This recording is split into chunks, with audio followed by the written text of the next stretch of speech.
সন্ধ্যা হলে গৃহকর্মে লিপ্ত হয়ে সেখানে আজকে আমাদের রাতের বেলা বেরিয়ে রাত দখল করতে হচ্ছে। কার জন্য, কিসের জন্য? তারই প্রতিবাদে আমরা আজকে রাস্তায় দাঁড়িয়ে আছি। যেখানে এখন আমাদের গৃহকর্মে লিপ্ত থাকার কথা, সেখানে আমরা এখন রাস্তায় দাঁড়িয়ে আছি। কিসের জন্য? আমরা অভয়ার বিচার চাই। আজকে আমাদের সেই ডক্টর বোনকে 20 জন মানব পশু যারা নির্মম ভাবে অত্যাচার করে যাকে মৃত বলে ঘোষণা করেছে, এবং পরের দিন সকালবেলা 9 তারিখ বাড়িতে খবর দিয়েছে কি 4 মেয়ে সুইসাইড করেছে। ছি, লজ্জা লাগছে, বলতে অবাক লাগছে। এই রাজ্যে আমাদের এই অবস্থা বর্তমান, এই রাজ্যে আমরা বাস করছি যেখানে আমাদের নারীদের কোনো সুরক্ষা নেই। আজকে সেই নারীদের জন্য কি করছেন আমাদের সরকার? লক্ষ্মীর ভান্ডার, রূপশ্রী, কন্যাশ্রী। আরে কন্যারাই যদি বেঁচে না থাকে তো কিসের কন্যাশ্রী? কে নেবে কন্যাশ্রী আপনার? যদি কন্যারাই বেঁচে থাকে, যে রাজ্যে কন্যাদের কোনো সুরক্ষা নেই, সে রাজ্যে কি করছে মুখ্যমন্ত্রী? কন্যাশ্রী দিয়ে কন্যাদের মন ভোলানোর চেষ্টা করছে। কিসের কন্যাশ্রী? আজকে রাজ্যে দাঁড়িয়ে আজকের মা বোনেরা লক্ষ্মীর ভান্ডার চায় না, নারীদের সুরক্ষা চাই। আমরা নারীদের সুরক্ষা চাই।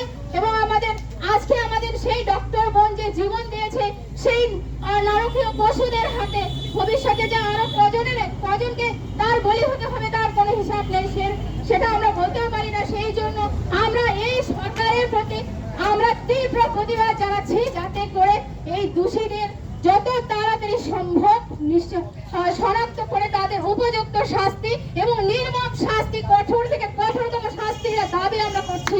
আমরা মহাকাল পরিষদের পক্ষ থেকে যদি আমরা এর সঠিক বিচার না পাই, এর থেকে আমরা অনেক বড় আন্দোলন করতে বাধ্য হব।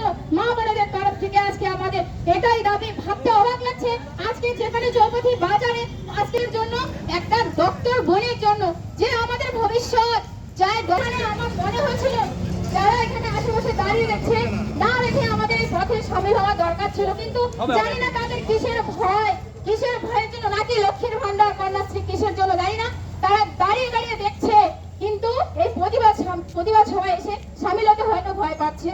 তার জন্য তাদেরকেও, যাই হোক, তাদেরকেও উত্তম স্বাধীনতার অনেক শুভেচ্ছা রইল।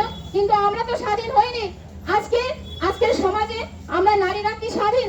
এই কথার উত্তর মনে হয় আমরাই দিতে পারবো, আর সবাই দিতে পারবে। কারণ আজকে সমাজে এখনো প্রচলিত আছে, ছেলেটাকে বড় মাছটা দেওয়া হোক, ও তো মেয়ে, তুই তো বোন, তুই তো বুঝিস, ঠিক আছে।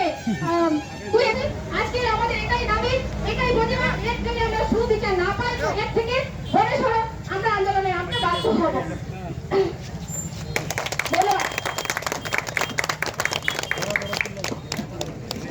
আমরা আগামী মঙ্গলবার